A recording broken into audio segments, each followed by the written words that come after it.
Et nous voilà de retour sur notre projet exemple de synchro que vous pouvez voir à l'écran qu'on a fait tout à l'heure. Et je vais vous montrer comment on dérush maintenant du multicam. Tout dépend de votre projet, mais vous pouvez avoir bien plus de cam et bien plus de pistes audio que ça. Là, j'en ai désactivé une pour pas qu'on l'entende en double. Vous pouvez avoir même plusieurs points de vue. Mais quand vous avez le même point de vue comme ça, et que au lieu de devoir faire un cut et de supprimer là, de réactiver ici la vidéo pour que ça repasse sur l'autre, vous avez la fonction multicam de Premiere Pro. Vous allez imbriquer les deux éléments. Et ici, vous pouvez maintenant activer le multicaméra. Donc vous allez l'activer. Donc là, ça l'a activé. Vous pouvez venir ici sur le petit plus, activer ou désactiver la vue multicaméra. Donc on va le glisser là. On va l'activer.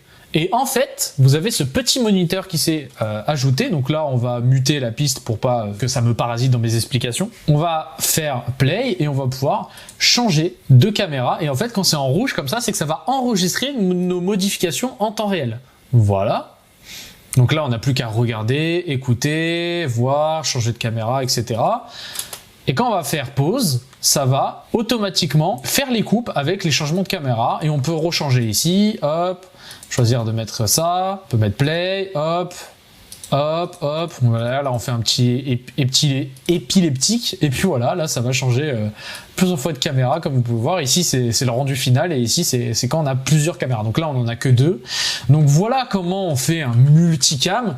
En réalité, je trouve que cette feature n'est pas très ergonomique. Je vous l'ai montré quand même, mais je la trouve pas super utile. Je préfère, surtout quand il y a que deux cams comme ça, faire comme ça et juste activer ou désactiver la caméra. Mais il y a aussi les fausses multicam. On va pouvoir choisir différentes valeurs de plan. Donc ça, on va le désactiver parce que ça ne l'est plus. On va choisir différentes valeurs de plan. Imaginons, je veux un comme ça où il y a un zoom. Voilà, je veux cette cam là où il y a un zoom, mais je veux aussi cette cam où des fois je vais pas faire de zoom sur cette cam. Il va être un peu dézoomé.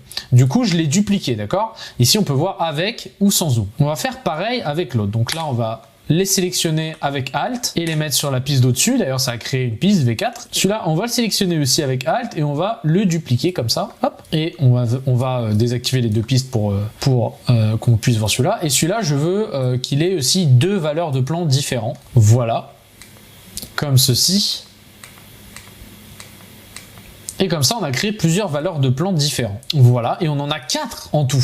On a celui un peu zoomé, on a celle-là un peu zoomée, et on a celle-là un peu zoomée. Voilà. Et en fait, ce qu'on va faire avec ceci, c'est on peut recommencer le vrai montage multicam, mais ce qu'on peut faire aussi, c'est juste, comme je vous ai dit, couper et mettre en fonction de là où on a envie de mettre. Voilà, là, j'ai pas envie de voir celle-là, là, j'ai envie de voir celle-là, et là, j'ai envie de voir celle-là. Voilà, et là, ça va faire le changement de cam, bam, là, ça va faire le zoom, là, ça va faire ceci, là, ça va faire le dézoom, là ça va faire le zoom, là ça va changer de cam, voilà, etc.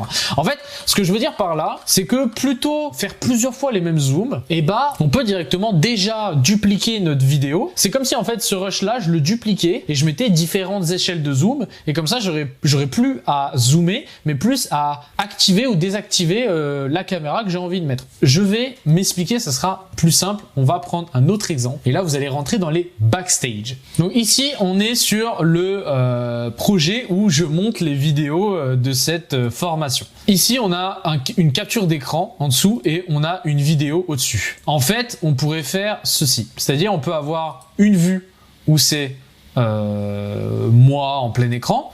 Et on pourrait faire une vue, par exemple. Là, on va dupliquer. On va aussi ici dupliquer. Donc là, j'ai dû appliquer le fait de mettre ma cam en petit sur tous les rushs ici. Et là, du coup, on peut directement venir imbriquer ici ces deux pistes, et au lieu de devoir à chaque fois dès que je veux afficher l'écran devoir faire mon zoom ou appliquer mon zoom, j'ai directement une séquence imbriquée où il y a directement mon record d'écran et ma cam qui sont dans les bonnes positions, et je peux naviguer entre full screen, ma cam et le record, ou même directement si je veux juste le record, et je peux naviguer entre ces trois là. En fait, il faut voir que si vous avez une vidéo et que vous savez pertinemment que vous allez mettre les mêmes zooms et les mêmes valeurs de plan sur différentes cams, etc., et ben vous pouvez vous créer directement des séquences imbriquées avec les zooms déjà appliqués et juste les activer ou les désactiver au moment opportun pour vous faire gagner du temps.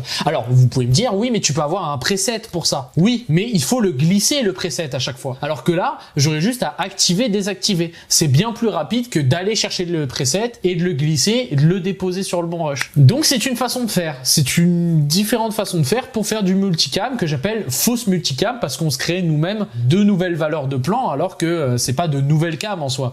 Parce que c'est bien ma cam à moi et c'est bien mon record, mais c'est juste que j'ai fusionné les deux pour avoir une troisième caméra, un troisième point de vue, on va dire. C'était un peu long, je pense, pour ce que c'était, mais j'espère que c'était bien correctement expliqué. Dans tous les cas, vous pouvez toujours me poser les questions. Je resterai disponible, que ça soit sur mes réseaux, évidemment, ou ici dans cette formation. Et à part si j'ai rajouté des cas pratiques de dérush entre-temps, on va pouvoir passer à la partie illustration, et qui est vraiment le gros morceau de cette formation. À tout de suite.